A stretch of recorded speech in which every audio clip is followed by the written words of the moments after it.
Thank you, Minister. Thank you for coming into the House.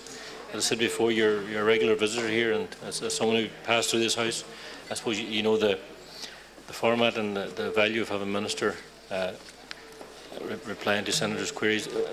My issue is a local issue in Letterkenny.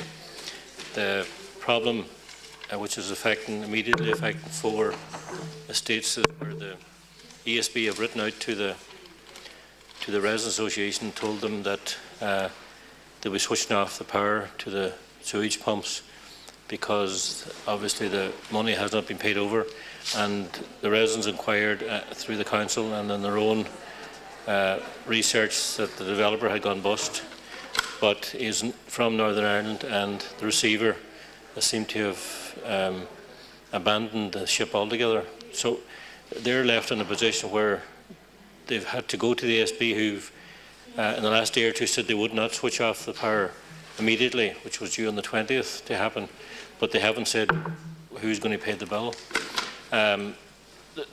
First of all the residents in those areas, plus there's a school as well, which may be affected if the power is switched off.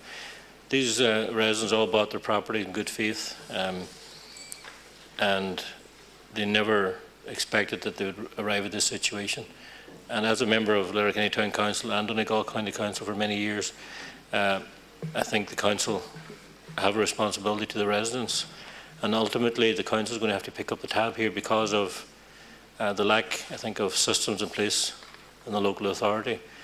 And one question I did ask at the County Council meeting last year, how many bonds were ever called in Donegal County Council, and the reply was there's only ever been 1 bond called in. So I would question the value of having a bond, and the way the bonds were administered in the plan process leaves a lot to be desired. To date, I don't think anyone has got to grips with when a bond can be called in, and can it really be called in at the end of the day, because there seems to be so many conditions attached to calling in a bond. Secondly, the takeover of estates, my own knowledge or my own experience was that the council are obliged to take over the estate after 7 years. However, we were quite aware that in many cases the cost of taking them over after 7 years would be prohibitive.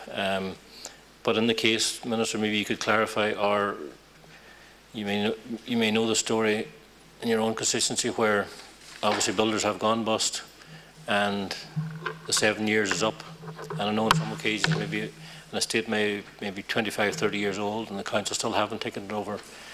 At what stage is the council legally obliged to take over the estate?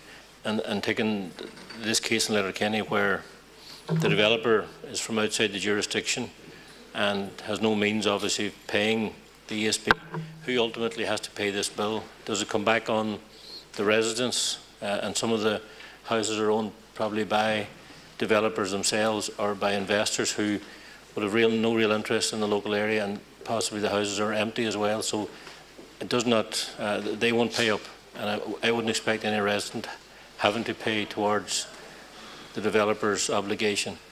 But I know the financial situation for local authorities is difficult, but for the residents it's more difficult because the family home is sacrosanct, and I feel that the previous administration in charge of the country let this get out of hand to such a degree that this is really